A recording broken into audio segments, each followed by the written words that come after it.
આવી ગયા? Good morning Gujarat. હું છું ખુશ્બુ ત્રિવેદી અને શોમાં તમારું સ્વાગત છે. તમને થતું હશે કે હું શું આ ઉપર જોઉં છું, ઘડીકમાં નીચે જોઉં છું, કંઈક ટાઈપ કરવાની કોશિશ કરું છું.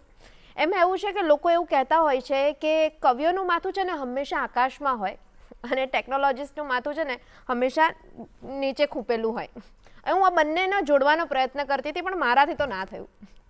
પણ ગુડ મોર્નિંગ ગુજરાતમાં આજના જે ગેસ્ટ છે ને એ આ બંને દુનિયાને એક સાથે જીવે છે.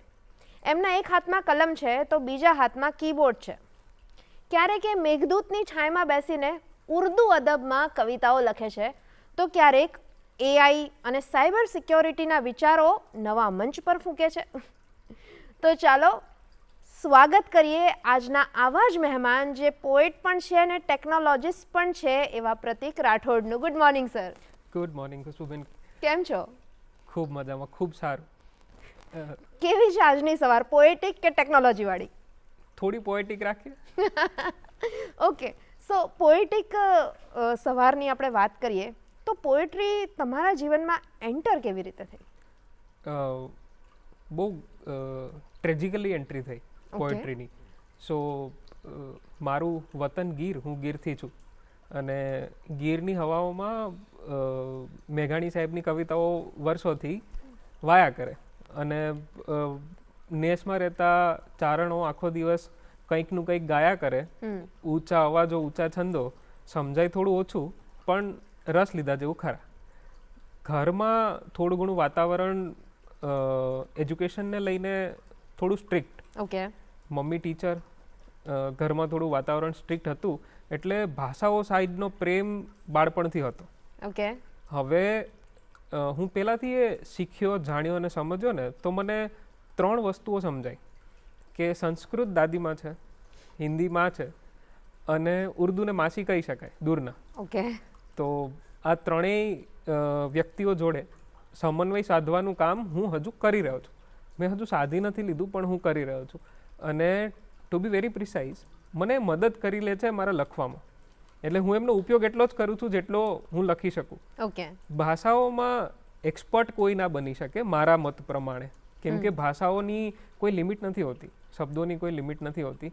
એમાં ખાસ કરીને જ્યારે તમે સંસ્કૃત, હિન્દી અને ઉર્દુની વાત કરો ને ત્યારે એ ભાષાઓ એટલી વિકરાળ છે ને કે એને શીખવાની ટ્રાય ના કરાય. થોડું સમજી લો તો તમારા માટે ઘણું સારું રહે. તો પોએટ્રીનો મારા જીવનમાં ઉદ્ભવ ત્યારે થયો જ્યારે થોડું ઘણું મારા મમ્મીએ મને સંસ્કૃત સાઈડ વાળવાની ટ્રાય કરી અને મેં ધીમે ધીમે ધીમે શીખવાનું શરૂ કર્યું અને મને સમજાયું કે તમારે કોઈને જવાબ આપવા માટે 2, 3, 5, 10 ફકરાઓ લખવાની જરૂર નથી.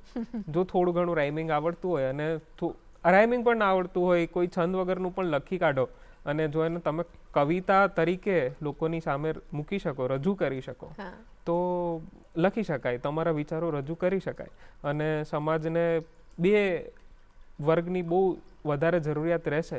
ટેકનોલોજીસ્ટ તરીકે હજુ હું હમણાં કહીશ કે હવે એ નવો યુગ આવ્યો છે કે જેમાં લોકોને ટેકનોલોજીની જરૂર પડશે અને કવિઓની જરૂર સદીઓ પહેલાંય હતી અને સદીઓ પછી પણ રહેશે. એવું કહેવાય છે કે જ્યાં ના પહોંચે રવિ ત્યાં પહોંચે કવિ અને જ્યાં ના પહોંચે કવિ ત્યાં હવે આપણા ટેકનોલોજીસ્ટ પહોંચે. તો ટેકનોલોજીસ્ટ ક્યારેય કવિતાઓ નહીં લખી શકે અને કવિતાઓ ક્યારેય ટેકનોલોજી સુધી નહીં પહોંચી શકે. મારે બસ આ અંતરને થોડું ઘટાડવું છે. ક્યાં વાત હે. મારો ગોલ એક જ છે. તો તમે ટેકનોલોજીસ્ટ કઈ રીતે બન્યા, એ ફિલ્ડમાં કઈ રીતે આવ્યા? હવે પર્સનલ ઇન્ટરેસ્ટ અને પ્રોફેશનલ ઇન્ટરેસ્ટ બંને એક વ્યક્તિત્વની અંદર સમાયેલી વસ્તુઓ હોય છે. મારો પર્સનલ ઇન્ટરેસ્ટ ફ્રોમ ડે 1 જ્યારથી મને વસ્તુઓ સમજાવવાની શરૂ થઈ ને ત્યારથી મારો પર્સનલ ઇન્ટરેસ્ટ ખાલી લખવું હતું. હું થોડો ઇન્ટ્રોવર્ટ હતો શરૂઆતમાં, જ્યારે મોટો થતો હતો ને ત્યારે તો લખવું વધારે પસંદ કરતો હતો. પન્નાઓ ભરવા મને વધુ ગમતા હતા અને થોડો મોટો થયો ને પછી એ સમજાયું કે વિઝન તમારું જો થોડું મોટું હોય તો 10 વર્ષ 15 વર્ષ પછી જ્યારે હું બેક ઇન 2010 જ્યારે હું 10મું 12મું ભણતો હતો ત્યારે મને 2010-12 એવું સમજાયું કે 10, 15, 20 વર્ષ પછી ટેકનોલોજી કયા લેવલ પર હશે એનો વિચાર જો અત્યારથી શરૂ કરવામાં આવે તો એમાં ભવિષ્ય બની શકે. તો ભવિષ્ય બનાવવા માટે ટેકનોલોજી પસંદ કરી અને પોતાની જાતને નિખારવા માટે બાળપણથી કવિતાઓ અને ભાષાઓ જીવનમાં હતી. તો કવિતાઓ ગળથૂથીમાં મળી એમ કહી શકીએ અને સંસ્કૃતિમાં પણ મળી એમ પણ કહી શકીએ. હા, ગળથૂથી જે મને પાઈ હશે ને કદાચ એમાં અંદર શબ્દો ઘોડ્યા હશે મને એવું લાગે છે. અને હું તો બહુ પ્રાઉડલી કહીશ ખુશ્બુબેન કે ગીરમાં જન્મેલા કોઈ પણ વ્યક્તિના શરીરમાં ગળથૂથીમાં શબ્દો તો પરોવીને પવડાવી જ દે છે. મેઘાણી સાહેબની ભૂમિ હોય અને પછી શબ્દો ના હોય તો એ અન્યાય થઈ જાય ત્યાંના લોકો સાથે ન. તો હવે આ કાવ્ય અને ટેકનોલોજી, આભ અને જમીન, આમ ક્ષિતિજ પર સૂર્ય અને ધરતી મળે એ પ્રકારની આ ઘટના છે. તો તમે આ બંનેનો સમન્વય સાધો છો કઈ રીતે? મારે સમન્વય સાધવાની જરૂરિયાત પડતી નથી ક્યારે. હું જ્યારે પેલું 9 to 5 નથી કહેતા ખુશ્બુબેન, કે 9 to 5 જઈને જોબ કરી લીધી તો 5 વાગ્યા પછી 6 વાગ્યા પછી માણસ કરે શું, હું એ ફિલોસોફીમાં બિલીવ નથી કરતો. મને કામ કરતા કરતા જો કંઈ સૂજી જાય ને તો એ કવિતા હું મારા કીબોર્ડ પર બેસીને સાઈડમાં નોટપેડમાં લખી કાઢું. હું એક નાની એવી કંપની ચલાવું છું તો એ કંપનીમાં તમે સમજી શકો કે બહુ બધા લોકો જોડે તમારું મળવાનું થતું હોય, તમારે ત્યાં લોકો કામ કરતા હોય, તમે કોઈકનું કામ કરતા હોય, તો એ તમારા ક્લાયન્ટ્સ, તમારા કસ્ટમર્સ, તમારો સ્ટાફ, આ બધા જ લોકોની વચ્ચે તમારે સમન્વય સાધવાનો હોય. તો વ્યક્તિઓને વાંચવાનું શીખો ને તો બહુ બધા શબ્દો બહાર નીકળે, એમના અનુભવોને તમે કવિતાઓમાં સંગ્રહી શકો. તો જ્યારે મેં પ્રોપરલી લખવાનું ચાલુ કર્યું અને મને મારા એક બહુ નજીકના મિત્રે બુક લખવાની પ્રેરણા આપીને ત્યારે એમણે મને એ જ કીધું હતું કે તારું જીવન હજુ 30 વર્ષનું છે, તો 30 વર્ષમાં તારી પાસે એટલા અનુભવો નહીં હોય કે તું એક બુક લખી કાઢે, પણ લોકોના જીવનથી શીખવાનું ચાલુ કરો. દુનિયાના શ્રેષ્ઠ કવિઓએ પોતાના જીવનથી ઓછું અને બીજાના જીવનથી વધુ શીખી સમજી અને લખ્યું છે. તો મેં બસ લોકોને વાંચવાનું ચાલુ કર્યું, લોકોના ચહેરાઓ જુઓ, લોકોને ડીકોડ કરવાનું શરૂ કર્યું ઇન્સ્ટેડ ઓફ કમ્પ્યુટરમાં ડીકોડિંગ. હા, તો ત્યાં કોડિંગ ચાલુ હતું ને, તો કોડિંગની જોડે ડીકોડિંગ આવે એટલે અમારી ભાષામાં એને ડીબગિંગ કહેવાય. ડીબગિંગ. હા, તો જ્યારે તમે લોકોના ચહેરા ડીબગ કરવાનું ચાલુ કરો ને તો શબ્દો તમારા આપે આપ લખાતા જાય. ક્યાં વાત હે, બહુ જ સુંદર વાત છે. એટલે તમે લોકોને ડીકોડ કરો તો કવિતાનો કોડ આપોઆપ લખાવાનો શરૂ થઈ જશે. ક્યાં વાત હે, ક્યાં વાત હે, બહુ જ સુંદર વાત. તો હવે કવિતાની થોડી વધારે વાત કરીએ તો તમે પહેલી કવિતા કઈ લખી હતી? મારી પાસે મારી બુક છે અને કવિતા મેં એમાં સંગ્રહી છે. થોડી શું કહેવાય, બહુ બેઝિક કવિતા હતી, પણ મારા માટે આજે પણ એ કવિતા બહુ પ્રિશિયસ છે. જો અમારા દર્શક મિત્રોને તમે વાંચી સંભળાવો તો ગમશે. શ્યોર, હું એ કવિતા વાંચી સંભળાવું. તો કવિતાનું નામ થકાન છે ખુશ્બુબેન. થકાન. चलते रहना अच्छी बात है, पर रुकने में कोई बुराई नहीं. रफ्तार होनी जरूरी है, धीमे चलने में कोई बुराई नहीं. धीमे चलने में कोई बुराई नहीं. वाह. बहुत कुछ खोकर थोड़ा पाया, सबको मलाल नहीं. निरंतर सबसे लड़ता रहता है तू, तेरी थकान में कोई बुराई नहीं. क्या बात है, क्या बात तो तेरी थकान में कोई बुराई नहीं. એટલે થાકી જાઓ તો વિસામો લઈ લેવો એ સારી વાત છે. અને તો આ કવિતાની પ્રેરણા શું હતી? બેકગ્રાઉન્ડ બહુ મેટર કરે કોઈ પણ વ્યક્તિના જીવનને શેપ આપવામાં. મારા જીવનનું બેકગ્રાઉન્ડ ગીરથી લખાયું. તમારી ફાઇનાન્શિયલ કન્ડિશન્સ તમને કઈ બાજુ લઈ જાય ને એ તમારા ટોટલ અપબ્રિંગિંગ પર એનો પૂરો સાયો રહે, એક પડછાયો પડતો રહે છે. તો ઘણી વખત જીવનના એવા ઘણા સ્ટેજ પર તમે આવીને ઊભો જ્યાં તમને એવું લાગે કે અહીંથી રોકાઈ જવું, કે પાઇવોટ કરી લઉં, પાછા વળી જવું જરૂરી છે, કે હું શું આ રસ્તા પર ચાલીને ખોટું તો નથી કરી રહ્યો, મેં એટલા વર્ષ કાઢી નાખ્યા તો જરૂરી છે કે હું અહીંયા જ રહું. તો જ્યારે મેં મારું માસ્ટર્સ પૂરું કર્યું ને ત્યારે બહુ સારી કંપનીઓની ઓફરને મેં સાઈડમાં મૂકી અને મેં એક બિઝનેસ ચાલુ કરવાનું પસંદ કર્યું. જે બધા મારી આજુબાજુવાળા બધા જ લોકો, મારા પરિવારથી લઈને મિત્રો સુધી, બધી જ વ્યક્તિઓ એ ડિસિઝનના અગેન્સ્ટ હતા. ઓકે. તો ત્યારે મેં થકાન લખી હતી કે હું થાકી ગયો છું એકચ્યુઅલમાં, પણ શું જરૂરી છે કે હું પોઝ લઈ લઉં? એમ મારા માટે ખુશ્બુબેન રોકાઈ જવું ને એ ઓપ્શનમાં છે નહીં. એટલે વળી જવું ને એ ઓપ્શન નથી. હું 30 વર્ષનો છું અને હું પ્રાઉડલી કહું છું કે મેં જેટલું પણ કર્યું છે હું એ બધી જ વસ્તુ ઉપર પ્રાઉડ છું. ખોટું ખરાબ સાચું સારું કોઈનું ખરાબ જેટલું પણ થયું છે હું એ વસ્તુઓ પર પ્રાઉડ છું. અકાઉન્ટેબિલિટી તમે પોતે લો છો કે I am responsible for whatever has happened. હા અને ઠીક છે કંઈ ના મળે ને તો પણ ઠીક છે, પણ મને એક વસ્તુનો પ્રાઉડ છે જે આગળ આપણે વાત કરીશું કે મેં લોકોના જીવનમાં કંઈક આપ્યું છે, અને 1 2 કે 3 વ્યક્તિઓ નહીં, મારી પાસે હજારો લોકો છે જે મને ઓળખે છે અને મેં એમના જીવન શેપ કર્યા છે by my words, by my skills.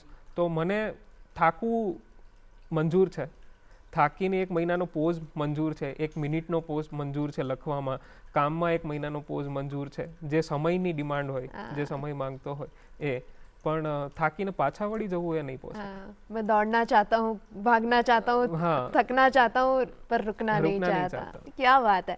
તો પ્રતીકભાઈ આપણે વાત કરીએ તો યુ આર વેરી યંગ, 30 વર્ષના તમે છો અને આટલું સરસ કામ કરી રહ્યા છો, પોએટ્રી પણ છે અને સાથે સાથે તમારી જે કંપની છે એના પણ ગોલ અને એનું પણ એક વિઝન મિશન બહુ સરસ રીતે છે. તો એ વિઝન મિશન તમને કેવી રીતે ડેવલપ થયું અને હાઉ ડીડ ઇટ પ્રોગ્રેસ? તો અમે લોકોએ જ્યારે ચાલુ કર્યું ને, જ્યારે મેં મારી કંપની ચાલુ કરી ત્યારે IT specially in India and Gujarat એ એટલું વાઇડલી સ્પ્રેડેડ હતું નહીં. જેટલું પણ હતું ને એ કોઈ જાયન્ટ કંપનીઓના હાથમાં હતું. તો અમે લોકોએ સ્ટાર્ટ કર્યું ને ત્યારે બહુ નાના વિઝનથી સ્ટાર્ટ કર્યું હતું કે એક બિઝનેસ ચાલુ કરીએ, લોકોને સોલ્યુશન આપીએ. કોઈ કહે છે કે વેબસાઇટ બનાવી આપો, તો આપણે ભણ્યા છે ને આપણે શીખ્યા છે તો આપણે બનાવી દઈશું. બસ આ એક સિમ્પલ ગોલથી શરૂઆત કરી હતી. અને પેલું બેઝમેન્ટ ના હોય જ્યાં કાર રાખવામાં આવે, ત્યાં ગાંધીનગરમાં જૂના બિલ્ડિંગોના બેઝમેન્ટમાં એક રૂમ બનાવવામાં આવતો, નાનો નહીં બહુ મોટો રૂમ, જેની અંદર તમે એક ઓફિસ આખી એસ્ટાબ્લિશ કરી શકો બેઝમેન્ટની અંદર. તો બહુ મોટો રૂમ હતો જેને અમે રેન્ટ કર્યો 3,500 રૂપિયામાં. 2015-16 એક વર્ષનો ગાળો હતો. અમે ત્યાંથી શરૂઆત કરી અને 2017માં વાઇબ્રન્ટ ગુજરાત ઇન્ટ્રોડ્યુસ થયું ગુજરાતમાં અને અમે એની મુલાકાતે ગયા. અને અમે વિઝિટર તરીકે નહોતા ગયા, અમે ટુ બી વેરી પ્રિસાઇઝ અમે રજીસ્ટર કરીને અમારી કંપની ત્યાં રિપ્રેઝેન્ટ કરવા ગયા. ને અમે 20 વર્ષના છોકરાઓ હતા અને બાય ગોડ ગ્રેસ અમારા સારા નસીબ હશે કે અમને કશું વિઝન ત્યાંથી સ્ટાર્ટ થવાનું હશે તો અમને કોઈ ફોરેન ગવર્મેન્ટ પ્રોજેક્ટ મળ્યો. અને ત્યારથી અમે લોકોએ શરૂઆત કરી અને ત્યારથી વિઝન એ વાતનું થયું કે મારે અહીંયા બેઠા બેઠા જેટલા પણ લોકોના પ્રોબ્લેમ્સ મારી જોડે આવે છે એનું સોલ્યુશન આપવું છે. અને સોલ્યુશન એ વેમાં આપવું છે કે કોઈ ડિજિટલી ઇલિટરેટ ના કહેવાય. મારી આજુબાજુ કોઈ બીજા વ્યક્તિને કોઈ ત્રીજું વ્યક્તિ એવું કહે ને કે આ ડિજિટલી ઇલિટરેટ છે તો એ મારા માટે બહુ આઘાતજનક વાત છે. કેમ કે આ ડિજિટલ જમાનામાં કોઈ જો ડિજિટલી ઇલિટરેટ હોય ને તો એ માણસ 10 વર્ષ પાછળ ચાલી રહ્યું છે જમાનાથી. અને જમાનો એને ખાઈ જાય. સૌરાષ્ટ્રની ભાષામાં કહું કે આ તને ખાઈ જશે. જમાનો તમને ખાઈ જાય જો તમે ડિજિટલી લિટરેટ હોવ ને તો બસ હું લોકોને ડિજિટલી લિટરેટ કરવાનું કામ કરું છું. અને બિઝનેસ વેમાં કહું તો જેટલા પણ બિઝનેસીસ અમારી જોડે આવે છે એને બિઝનેસ ડિજિટલી અમે લોકો એમ્પાવર કરવાનું સ્ટાર્ટ કરીએ છીએ. ટેકનોલોજીની ઘણી બધી વાતો થઈ ગઈ, આપણે થોડાક પાછા આવીએ કવિતા પર. તો બીજી કોઈ એક કવિતા જો અમારા દર્શક મિત્રોને તમે સંભળાવી શકો, તમને ગમતી કોઈ કવિતા તમારા પુસ્તકમાંથી? મને છે ને એક નાનો એવો સંદર્ભ આપી દો કે મેં બહુ ટ્રાય કરી કે હું છે ને પ્રસવ પીડા, બાળકના જન્મની જે પ્રોસેસ હોય ને એ દુઃખને ક્યાંક વર્ણવી શકું, કંઈક લખી શકું એના વિશે. પણ હું પુરુષ છું અને એ પીડાને વર્ણવી પણ મારા ગજાની, મારા કક્ષાની બહારની વસ્તુ છે. અને કોઈ સ્ત્રી પાસેથી એનું વર્ણન લઈ લેવું અને એને સમજી લેવું એ પણ હું મારા ગજામાં ગણતો નથી. હું કવિ હોઈશ મારા મગજમાં, પણ હું આટલો મોટો કવિ નથી કે એ પ્રસવ પીડા લખી શકું. તો મેં કવિતાની પ્રસવ પીડા લખવાની થોડી ટ્રાય કરી. ઇરશાદ. તો कविताएं बनती नहीं बल्कि पैदा होती है. इसे पैदा करने वाला अपने मस्तिष्क के भ्रूण में पालता है उसे किसी गर्भस्थ शिशु की तरह और झेलता है वो दर्द उसे पैदा होने तक की प्रसव पीड़ा. સો બેઝિકલી જ્યારે કવિતા તમે બનાવો ને ત્યારે એ વિચાર છે ને, હું એવું માનું છું કે દુનિયામાં જેટલી પણ કવિતાઓ લખાય છે ને એ કોઈ સારા વિચારથી નથી લખાય. એ વિચાર એ કવિને હેરાન જ કરતો હોય. એમ? હા. એવું કેવી રીતે? ના, જ્યારે વિચાર તમને બહુ હેરાન કરે ને ત્યારે જ તમે એને કાગળ પર ઉતારો. તમને ગુસ્સો ક્યારે આવે? એ વાત સાચી છે, હું પણ ત્યારે જ લખું છું જ્યારે મને હેરાન કરતા હોય વિચારો. બરાબર છે. જ્યારે તમને વિચારો હેરાન કરે ને ત્યારે જ તમે લખવાનું ચાલુ કરો. એ વિચારો પોઝિટિવ હોઈ શકે, નેગેટિવ હોઈ શકે, વિચારો ગમે એવા હોઈ શકે, પણ એ હેરાન કરતી તો મગજને આપતા જ હોય. હા, કે જ્યારે તમારી પાસે લખવાની સ્કિલ હોય ને, જ્યારે તમારા મગજમાં થોડું એવું ઘમંડ હોય, જો કવિઓ ઘમંડી હોય અને ઘમંડી કવિ ના હોય ને તો લખી જ ના શકે. જેટલા પણ ઈગો કવિઓ पे आना चाहिए लिखना है तो. હા, જેટલા પણ કવિઓ છે ને બધા જ ઘમંડી છે. હું તો હજુ એવડો મોટો કવિ છું ને, હું તો કવિ માનતો નથી મારી જાત, કેમ કે મારા તો પ્રાસ, અનુચ્છેદ, છંદો હજુ મળવાના ચાલુ નથી થયા. હું તો શીખી રહ્યો છું. હું તો રમેશભાઈ પારેખને સાંભળું ને તો મને એવું થાય કે હા, હવે આમ થોડુંક આપણને ઇન્સ્પિરેશન અહીંયાથી મળી રહી છે. તમે કાગ બાપુનું કંઈક લખાયેલું કોઈકના મોઢેથી, કોઈ ભજીકના મોઢેથી કંઈ પણ સાંભળી લો ને તો તમને એવું થાય કે આટલા વર્ષો પહેલા એટલા શબ્દો આ વ્યક્તિએ કેમ કાઢ્યા છે.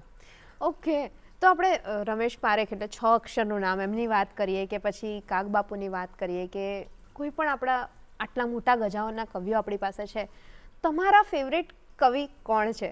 મને ખબર છે બહુ અઘરો પ્રશ્ન છે, પણ તો પણ. ના, હું મેઘાણી સાહેબથી બહુ ઇન્સ્પાયર્ડ છું. તો મેઘાણી સાહેબની કઈ કવિતા તમને સૌથી વધારે ગમે છે?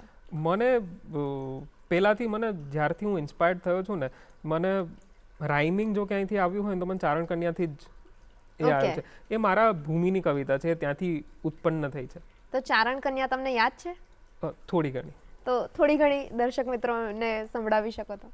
2-3 લાઈનો કહી શકું કે 14 વર્ષની ચારણ કન્યા, ઝંઝાવાતી ચારણ કન્યા, રૂપરૂપાળી ચારણ કન્યા, મેઘગજનતી ચારણ કન્યા. બહુ સારું લખ્યું છે. જેમાં સિંહનું પણ વર્ણન છે, જેમાં એક કન્યાનું પણ વર્ણન છે, જ્યાં મારી ગીરની ભૂમિનું પણ વર્ણન છે. એમણે ત્રણેય વસ્તુઓને બ્લેન્ડ કરીને કોઈ એક પાવરને પણ બીજી એક પાવર કઈ રીતના ઓવર પાવર કરી શકે, બરોબર, એ એક આખી પ્રોસેસ ત્યાં દર્શાવી છે. એક કવિના નજરિયાથી હું જોઉં ને તો એ જે પ્રોસેસ, જો તમે થોટ પ્રોસેસ સમજવાની ટ્રાય કરો ને, એ સાંભળવાળા લોકો માટે એ છોકરી માટે લખાયેલી કવિતા હશે કે છોકરીમાં કેટલું જોમ હશે, છોકરીમાં કેટલું ખમીર હશે, પણ એક કવિની નજરે જોવો તો એ પ્લોટ કેમ બનાવ્યો છે એમણે કે એક પાવરફુલ વસ્તુ છે લાયન, સિંહ, એની સામે એક નાનો એવો જેને તમે પાવર ગણતા જ નથી, બરોબર, એ પોતાની અંદર એક એવો પાવર સમાઈને બેઠી છે દીકરી, અને એ સિંહ જોડે બાથ ભીડે છે. અને પછી ત્યાં સૌરાષ્ટ્રનું વાતાવરણ છે, જે બેકગ્રાઉન્ડમાં એમણે એને અલગથી પ્રસ્તાવિત કર્યું છે કે કેવું વાતાવરણ હશે જ્યારે બંને પાવર્સ અથડાયા હશે, ને પછી એક નાનો એવો પાવર એ મોટા પાવરને ઓવર પાવર કરીને ઉપર આવે, ને એ કેટલું મસ્ત વાતાવરણ હશે. બહુ સુંદર વાતાવરણ હશે અને એકદમ આમ ગજવી નાખે એવું, એકદમ આમ બ્રેવ પ્રકારનું કરેજ વાળું વાતાવરણ ત્યાં સર્જાયું હશે ગીરની ભૂમિ પર. અને એ વાતાવરણની મહેકમાં તમે થોડીક વાર રહો, કેમ કે સમય થયો છે એક નાનકડા વિરામનો. મળીએ થોડી જ વારમાં.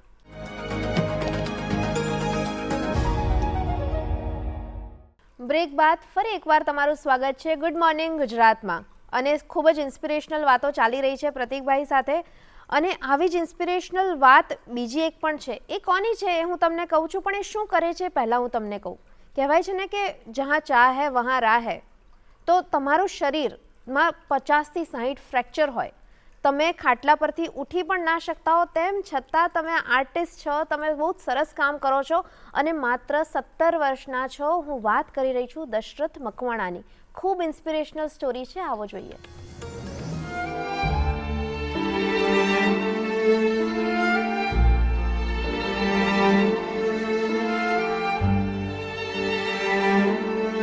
જેને દુનિયા બોજ સમજે છે એ વ્યક્તિ જ પોતાના હુનરથી અનેક જિંદગીઓનો આધાર બની જાય છે.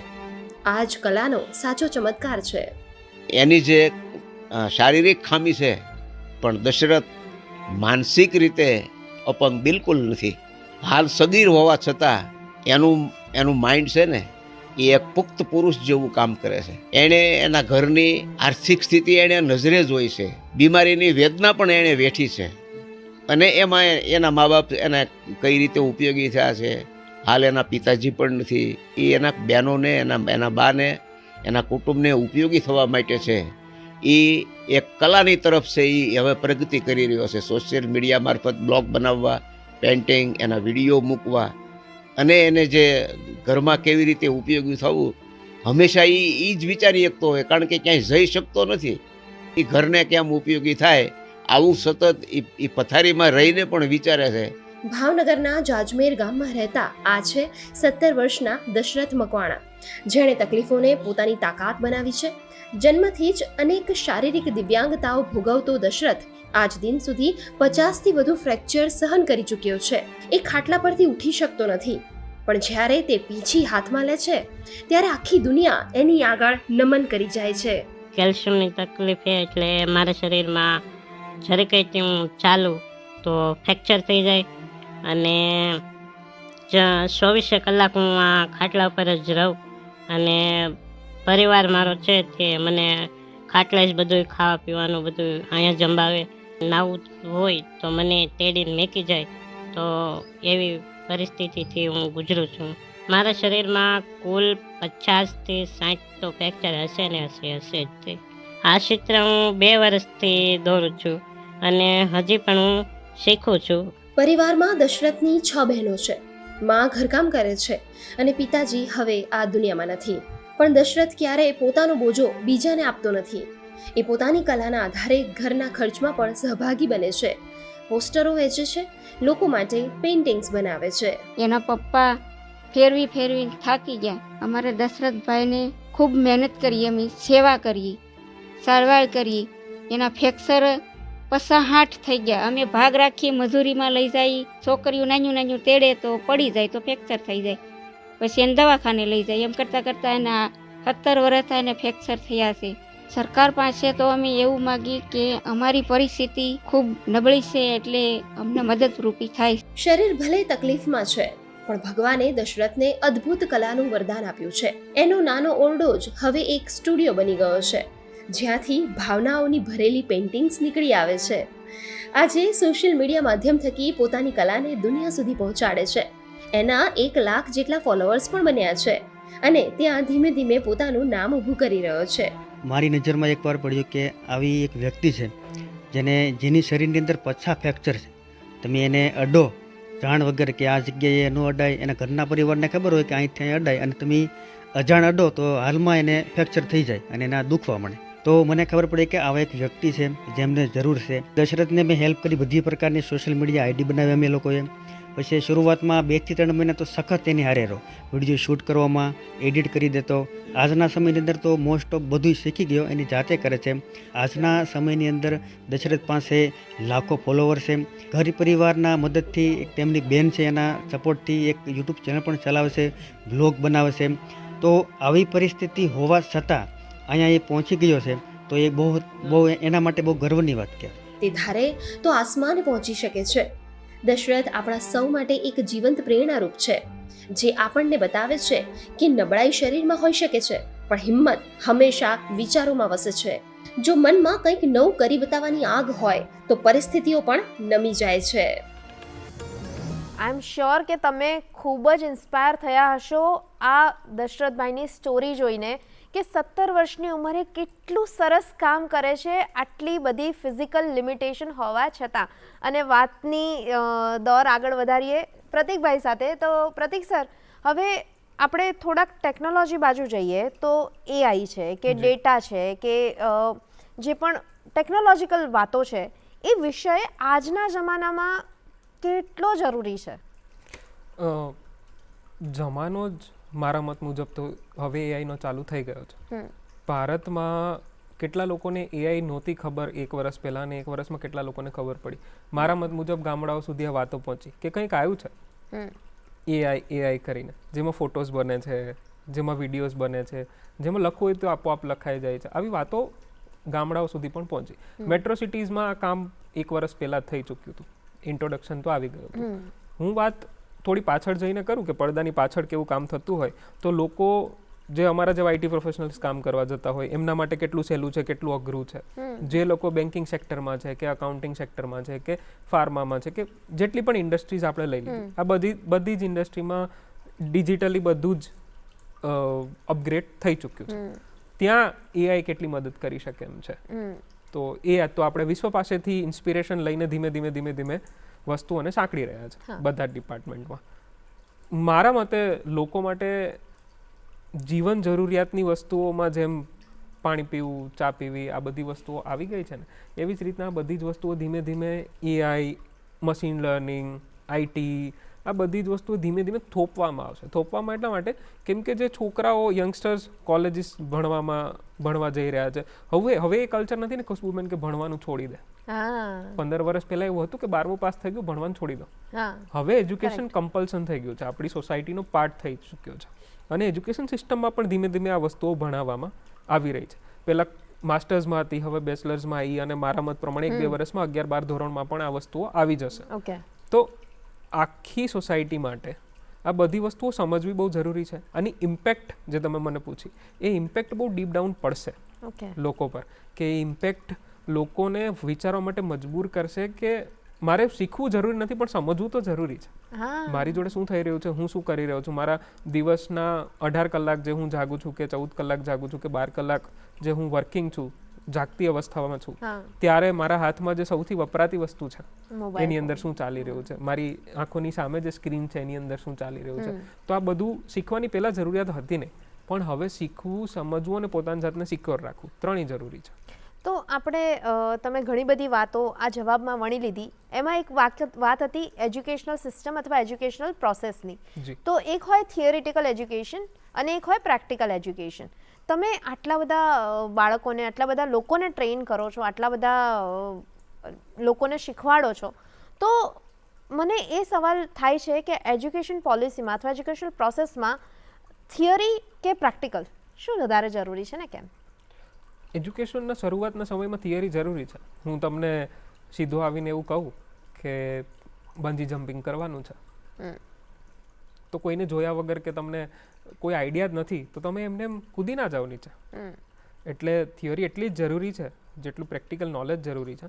પણ આપણી એજ્યુકેશન સિસ્ટમમાં સ્લાઇટલી યા પછી લોકોની માનસિક અવસ્થામાં થિયરી વણાઈ ગઈ છે ને, એટલે 60-40 કે 70-30ના રેશિયોમાં છે. ઓકે. 70% થિયરી આવે છે ને 30% પ્રેક્ટિકલ નોલેજ આવે છે. હું બહુ કરેક્ટિવલી કહેવા માંગીશ કે એ 30% થિયરી અને 70% પ્રેક્ટિકલ નોલેજ હોવું જોઈએ. 30% થિયરી, 70% પ્રેક્ટિકલ. તો હવે પ્રેક્ટિકાલિટીની વાત બહુ જ સરસ તમે કરી. તો મને એ પ્રશ્ન થાય કે તમારો મંત્ર, જીવન મંત્ર ખબર પડી કે આપણે પ્રેક્ટિકલ 70% જોઈએ, પણ તમારો એ સિવાય ફિલોસોફી મંત્ર શું છે, જીવનનો સિદ્ધાંત શું છે તમારો? મારો પોતાનો સિદ્ધાંત એક જ છે કે લાઈફનો એક ફ્લો હોય, અને હું છે ને બહુ પેલું મલ્ટીવર્સલ વસ્તુઓ અને ટાઈમલાઇન્સમાં બિલીવ કરવાવાળો માણસ છું. ઓકે. તો જ્યારે તમે એક ટાઈમલાઇનમાં ફ્લો કરતા હો ને, તો એઝ અ હ્યુમન તમારે ટાઈમલાઇનને છેડવી ના જોઈએ. Okay. Go with the flow is my simple sober મોટો ઓફ ધ લાઈફ. અને એ ફ્લોમાં જવા માટે જેટલી પણ મહેનત લાગે ને એ મહેનત કરવાની, જેટલું થાય એટલું કરવાનું. You are not a super human, you are a human. હા. તો એક માણસ તરીકે તમે જેટલું કરી શકો એટલું કરી દો, બાકી ભગવાન પર છોડી દો. તમારી શ્રદ્ધા અને તમારી મહેનત તમને તમારા મુકામ સુધી વહેલી નહીં તો મોડા પહોંચાડી તો દેશે. એટલે જ્યારે તમે ફ્લોની સાથે જાઓ છો, જ્યારે તમે સરેન્ડરિંગ સાથે પોતાનું કર્મ કરતા રહો છો, તો તમને રિઝલ્ટ હંમેશા મળવાનું છે. એટલે કર્મ કરો, ફળની આશા ના રાખો, એનું નાનકડું એક વર્ઝન આ બની શકે છે. તો હવે આજની જે યુવા પેઢી છે, જે આપણા દર્શક મિત્રો તમને જોઈ રહ્યા છે, તમે એમના આઇકોન પ્રકારના વ્યક્તિ છો અથવા એમના માટે એક ઉદાહરણ સ્વરૂપ વ્યક્તિ છો કે તમે આટલું સરસ એક ગીરમાંથી આવીને આટલું સરસ કામ કર્યું છે, એટલી બહુ જ લિમિટેડ રિસોર્સિસની વચ્ચે રહીને, તો એમના માટે શું સંદેશ છે તમારી પાસે? હું તો બધાને એક જ કહીશ કે જો મારી જે પ્રોફાઇલ છે ને, મેં મારા જીવનમાં 2 જ વસ્તુઓ કરી છે. પોએટ્રી લખી છે અને ટેકનોલોજીના કાર્યો કર્યા છે. 2 જ વસ્તુઓ કરી છે. મારા ગજામાં જો આવે ને તો હું લોકોને લખતા શીખવાડું, કેમ કે ટેકનોલોજી છે ને બેન, એ લોકો પોતાના જીવન ગુજારા માટે શીખી લેશે, એ કોલેજોમાં ભણાવાઈ જશે. ઇન્ડિયામાં લિટરેચર બહુ ડાઉનગ્રેડ થઈ ગયું છે બહુ વર્ષોથી. તો કવિ કોઈને બનાવી ના શકાય, પણ લોકોનો સાંભળવામાં તો ઇન્ટરેસ્ટ ઊભો થઈ શકે ને.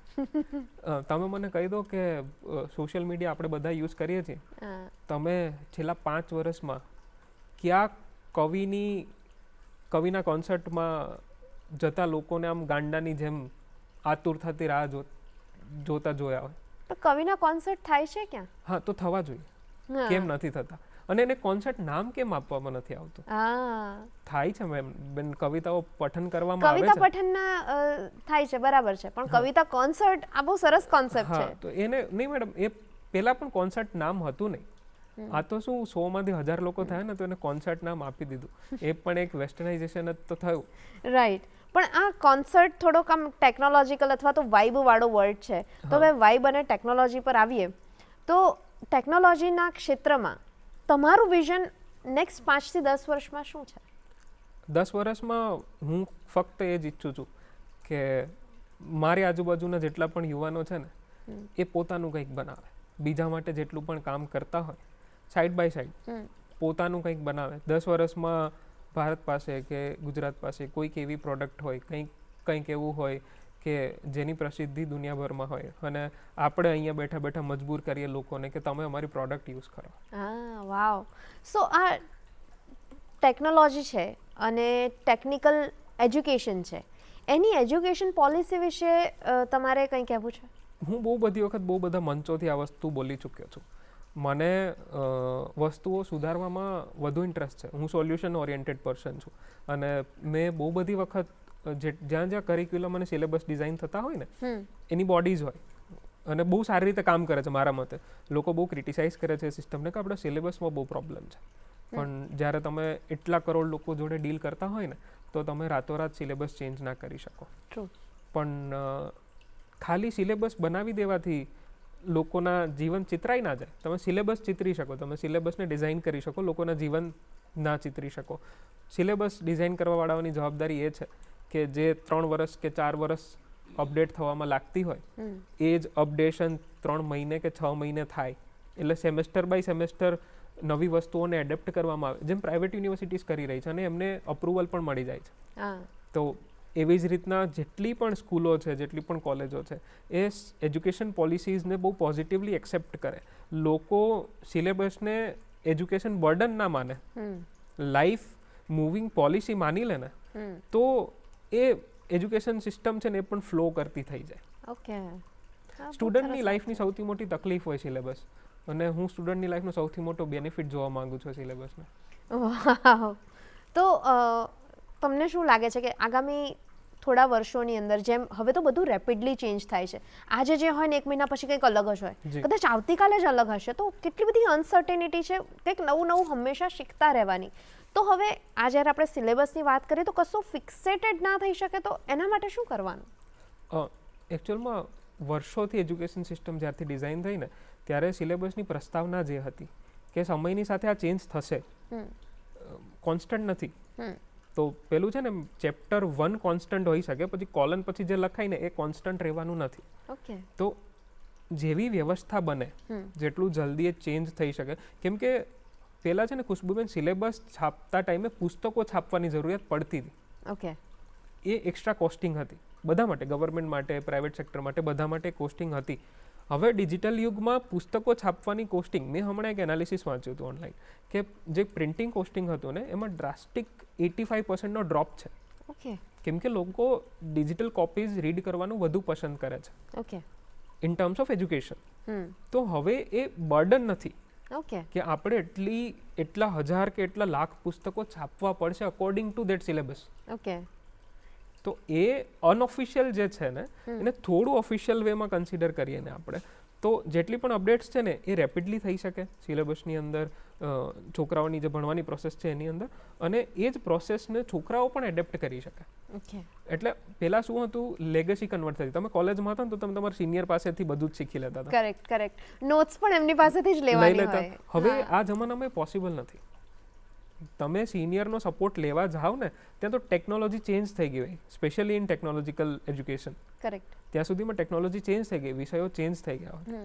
હા, 1 થી લઈને 10 ધોરણ સુધીના જે સિલેબસ છે એ તમે 5 વર્ષે 4 વર્ષે ચેન્જ કરો તો ચાલે, પણ જેવી રીતે ટેકનોલોજી આગળ વધી રહી છે ને એવી રીતે ફિઝિક્સ, બાયોલોજી, કેમિસ્ટ્રી પણ એનું કામ કરી જ રહી છે. Correct correct. તો એ વાળા કોર્સિસ પણ ચેન્જ થવાના જ છે. રાઈટ. કેમ કે ફિઝિક્સમાં તો હવે ક્વોન્ટમ ફિઝિક્સ છે, તો એવી રીતે ટેકનોલોજીમાં પણ હવે એકદમ ઝીણું નાનું ઘણું બધું છે. હા, તો જેમ જેમ છોકરાઓ ઇન્ટરનેટ પરથી શીખી રહ્યા છે ને, એક ગેપ પડી રહ્યો છે બેન. સિલેબસ છે ને એ લોકોના મગજમાં બહુ ડાઉનગ્રેડેડ વસ્તુ થઈ ગઈ છે, કેમ કે એનાથી તો હાઈફાઈ વસ્તુઓ ઇન્ટરનેટ પર જઈને શીખે છે. કરેક્ટ. એટલે મને પ્રશ્ન ત્યાં જ થાય છે કે જે ભણ્યા હોઈએ ને એ તમે ઓફિસમાં જાઓ કે તમે જોબમાં જાઓ કે તમારો ઇવન બિઝનેસ બી ચાલુ કરો ત્યારે તમને એ કામ નથી આવતું. કેમ કે ત્યારે તો બધું ચેન્જ જ થઈ ગયું છે. ત્યારે ફરીથી નવેસરથી નવી ગોળી નવો દાવ રમીને નવું શીખવાનું. એટલે જ મેં તમને સિલેબસનો પ્રશ્ન પૂછ્યો. સો સિલેબસ છે ને બેઝ છે. ઓકે. સિલેબસ પ્રેક્ટિકલી તમારી કોર્પોરેટ લાઈફ ક્યારેય ડિઝાઇન ના કરી શકે. સિલેબસ તમારા બેઝ ક્લિયર કરી શકે. એટલે મને 1+2 3 ખબર હોય ને તો પછી એને કોમ્પ્લેક્સ વર્ઝન મારે કરવું હોય ને તો એનો બેઝ મારે 1+2 3 જ લેવો પડે જનરલી. કરેક્ટ. સમના કોન્ટેક્સમાં કહું તો એવી જ રીતના જે સિલેબસ છે ને એ તમને બેઝિક વસ્તુઓ શીખવાડી દે, એ તમારો બેઝ બનાવી દે. પછી એને તમારે થોડો અપગ્રેડ થવું હોય, તમે જ્યારે કોર્પોરેટમાં જાઓ, જોબ પર જાઓ કે કંઈક પોતાનું કામ સ્ટાર્ટ કરો ત્યારે પ્રેક્ટિકલ નોલેજ છે એના માટે જ યુનિવર્સિટીઝ અને કોલેજીસ છે ને 3 મહિના 6 મહિનાની આઉટર ઇન્ટર્નશિપ પ્રોગ્રામ્સ કરતી હોય કે તમારે 3 મહિના બહાર જવું પડશે, 6 મહિના બહાર જવું પડશે. કરેક્ટ. એ પ્રોગ્રામ્સ તમને હેલ્પ કરે બહારની દુનિયાને સમજવા માટે.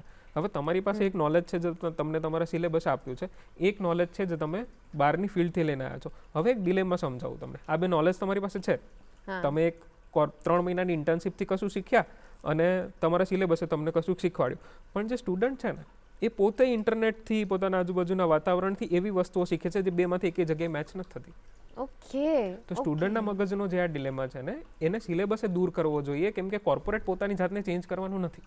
તો આ જે ઘટના છે આમાં આખું યુથ ફસાયેલું છે અને ઘણા બધા લોકોને આવું કન્ફ્યુઝન થતું જ રહેતું હોય છે એવરી ડે. મને એકદમ સ્ટ્રેસ આવે, ઘણી વખત ડિપ્રેશન આવે કે હવે કરવાનું શું, એક લિમિટ આવી જાય, એક વોલ દેખાય કે હવે માથું પછાડીએ, એ પ્રકારનું ફ્રસ્ટ્રેશન આવે. તો આમાં યુથ જે લોકો શીખી રહ્યા છે અથવા જે તાદાત્મય નથી સધાતું એના માટે યુથ પોતે શું કરી શકે? હું તમને એક બહુ સરસ એક્ઝામ્પલ આપું. આપણે એક મસ્ત કન્સિડરેશનવાળી ગેમ રમીએ, રાઈટ? તમે એવું કન્સિડર કરો કે તમે ટેકનોલોજીના સ્ટુડન્ટ છો. ઓકે. આજે તમારી ક્લાસ છે. હા. અને તમારા સિલેબસનો આજનો મુદ્દો છે what is AI. What is AI? What is AI, artificial intelligence શું છે? ઓકે. હવે ખુશ્બુબેન તમે તો 1 વર્ષથી ભણી જ લીધું છે કે આર્ટિફિશિયલ ઇન્ટેલિજન્સ શું છે. હા. તો તમારા મગજમાં 1 કલાકના લેક્ચરની રિસ્પેક્ટ છે? નહીં હોય. તમે કેટલું ઈચ્છો છો, તમારું મગજ કેટલું ઈચ્છે છે? કેમ કે પ્રિઝમ્પશન ઓલરેડી હશે ને કે મને તો ખબર જ છે. તો તમે કેટલું ઈચ્છો છો કે તમે ત્યાં પ્રેઝન્ટ હો? હા. એ તો પેલું ક્લિક કરીને પ્રેઝન્સ રાખવી પડે ને, પેલી 80% વાળી પ્રેઝન્ટનું પ્રેશર હોય ને એટલે સ્ટુડન્ટ બેસે. એટલે મેન્ટલ પ્રેઝન્સ ના હોય ને? ના હોય. ફિઝિકલ પ્રેઝન્સ હોય. ફિઝિકલ પ્રેઝન્સ હોય. હવે આ સ્ટુડન્ટ સાઈડની સ્ટોરી થઈ. હા. આ બાજુની સ્ટોરી કહું જેણે સિલેબસ ડિઝાઇન કર્યો છે. જો બેન ત્યાં વોટ ઇઝ એઆઈ ના એડ કરે તો એ એઆઈનો પાર્ટ આખો સ્કીપ કરીને સીધું મશીન લર્નિંગ શીખવાડી દે? ના કરી શકે. બેઝિક તો શીખવાડવું પડે ને. હવે સ્ટુડન્ટ એ ડિલેમામાં છે કે મને તો ઓલરેડી ખબર છે, હું શું કામ લેક્ચરમાં બેસું, કે હું એ વસ્તુ શું કામ શીખું જે ઓલરેડી મેં તો વાંચી લીધી છે. મેં તો 5 પેરેગ્રાફ વાંચ્યા છે, અહીંયા તો 3 જ પેરેગ્રાફ છે અને આનાથી તો સારી રીતે મને ત્યાં ભણાયું હતું કે મેં વાંચ્યું હતું અથવા મેં કોઈનો યુટ્યુબ વિડીયો જોયો હતો જેની અંદર આ બહુ સારી રીતે મને સમજાવવામાં આવ્યું હતું. મારી પાસે તો આનાથી સારું નોલેજ. ઘણી વખત સ્ટુડન્ટો પ્રોફેસરોને સમજાવતા હોય કે ના આવી રીતે નહીં, આવી રીતે પણ થઈ શકે. તો બહુ જ મોટો કમ્યુનિકેશન ગેપ અથવા ઓવર કમ્યુનિકેશન અથવા તો ઇન્ટરનેટ પર જેટલું અવેલેબલ છે આપણા સિલેબસમાં અવેલેબલ નથી. જી. તો એના કારણે આ બધી ઘટનાઓ થઈ રહી છે. તો પોતે કેવી રીતે મેનેજ કરવાનું? By just being present in the class or જે છે સરેન્ડરિંગ કરીને કે નવું શીખતા રહીને નવું શીખો તો પણ ઇન્ટરનેટ પરથી પણ શીખશો તો તમને ખબર નથી 100% સાચું છે કે નથી. 21st century is a game of perspective. મેં કોઈ એક બહુ સારા રશિયન કવિ છે ને એમણે કીધું હતું કે આ સેન્ચુરી છે ને પર્સપેક્ટિવની ગેમ છે. ઓકે. તમને બધું જ ખબર હશે મારા વિશે, મને બધું જ ખબર હશે તમારા વિશે, પણ તમે મારા વિશે શું પર્સપેક્ટિવ ધરાવો છો ને એના પર આપણે કોમ્યુનિકેશન ડિપેન્ડન્ટ છે, રાઈટ? એજ્યુકેશન સિસ્ટમ પણ કંઈક એવી જ છે. તમારો પર્સપેક્ટિવ શું છે ને શીખવાનો એના પર એ ડિપેન્ડન્ટ છે કે તમે કઈ દિશામાં આગળ વધવા માંગો છો. ઓકે. ઇન્ટરનેટ પણ તમને વોટ ઇઝ એઆઈ જ શીખવાડે છે અને ક્લાસરૂમ પણ વોટ ઇઝ એઆઈ જ શીખવાડે છે. અને ક્લાસરૂમમાં મેડમ ક્લાસ ટીચરનો ઓબ્જેક્ટિવ એવો નથી હોતો કે મારે છોકરાઓને નથી શીખવાડવું. કરેક્ટ. અને છોકરાઓનો ઓબ્જેક્ટિવ પણ મોસ્ટ ઓફ છોકરાઓનો ઓબ્જેક્ટિવ એવો નથી હોતો કે મારે વોટ ઇઝ એઆઈ નથી શીખવું. બટ જેને ઓલરેડી ખબર છે કે વોટ ઇઝ એઆઈ શું છે, મને ખબર છે મેડમને પણ ખબર છે કે વોટ ઇઝ એઆઈ શું છે, બટ એમનું પર્સપેક્ટિવ એવો છે કે તું અહીંયાથી શરૂઆત તો કર, લેટ્સ ડિબેટ. હમ હમ હમ હું તને કંઈક શીખવાડું, તને ખબર છે, તું મને કંઈક કે. હમ યંગસ્ટર્સ ડિબેટ કરવામાં માને છે. જેને પેલી નવું ટ્રેન્ડ આવ્યો છે ઝેનજી, આખો દિવસ એ જ સંભળાઈ રહ્યું છે. કરેક્ટ. એ લોકો ડિબેટ કરવામાં માને હમ તમારી જોડે. એ બહુ કોમ્યુનિકેશનથી એ લોકો ભરેલા હોય છે, હમ લોકો બહુ બ્લન્ટ હોય છે, હમ એ લોકોને કોમ્યુનિકેટ કરવું ગમે. તો હું એ લોકોને જ સલાહ આપીશ કે તમે તમારી જે સ્કિલ્સ છે ને વાતો કરવી, હમ એ વાતો પર રહો. ઓકે. ને તમારા સિલેબસને, તમારા પ્રોફેસર્સને, તમારી સિસ્ટમ, એજ્યુકેશન સિસ્ટમને મજબૂર કરો કે તમારી જોડે વાત કરે. જ્યારે બે વ્યક્તિઓ વાત કરે ને તો કલેક્ટિવલી એવી વસ્તુઓ ઊભી થાય, હમ એવા સંશોધન થાય કે જે સામે એટલીસ્ટ એ સંશોધન એ પર્ટિક્યુલર સમયમાં જે 2 વ્યક્તિઓ, 5 વ્યક્તિઓ કે 50 વ્યક્તિઓના એક ક્લાસમાં એ 45 લોકો જેને નહોતી ખબર કે જેનો ઓછો ઇન્ટરેસ્ટ હતો એનો ઇન્ટરેસ્ટ જગાવી શકે. Correct. Education system is a game of bulk. Education system ક્યારેય એક સ્ટુડન્ટ માટે નથી હોતી, correct. Right? It's a game of bulk. Hmm અને એક સ્ટુડન્ટ માટે એક ટીચર નથી, હમ 50 સ્ટુડન્ટ માટે એક ટીચર છે. રાઈટ. તો એ 50-50 ને નોલેજ સારું મળે ને એના માટે કોમ્યુનિકેશન થવું જરૂરી છે. હવે એ સમય નથી ને કે આપણે ટીચર ખાલી બોલે અને સ્ટુડન્ટ ભણીને જતા રહે. હા એ સિસ્ટમ એ નથી. નથી. કરેક્ટ. તો થોડું અપગ્રેડ આ સાઈડથી પણ જરૂરી છે. અને વિચારો અને મગજની જે ગળમથલ ચાલતી હોય ને, જે પેલું એડ્રેનેલિન બહુ હાઈ થઈ જતું હોય ને, એને થોડું કંટ્રોલમાં રાખીને વસ્તુઓને સમજવાની પણ એટલે જો જરૂર છે. ટેકનોલોજીકલ ભાષામાં વાત કરીએ તો ડેટાનું આદાન પ્રદાન જરૂરી જરૂરી છે. વાહ. તો પ્રતીક સર, તમે મારી જોડે એક ગેમ રમ્યા, તો મારે પણ તમારી સાથે એક ગેમ રમવી છે. રેપિડ ફાયર થઈ જાય? ચલો. કવિતા કે કોડિંગ, શું પહેલા? કવિતા. તમારા જીવનનો સૌથી યાદગાર સ્ટેજ પ્રોગ્રામ કે workshop? Workshop I would say Marwadi University in front of 700 લોકો. તમારી પસંદગીની અન્ય કોઈ કવિની કવિતા?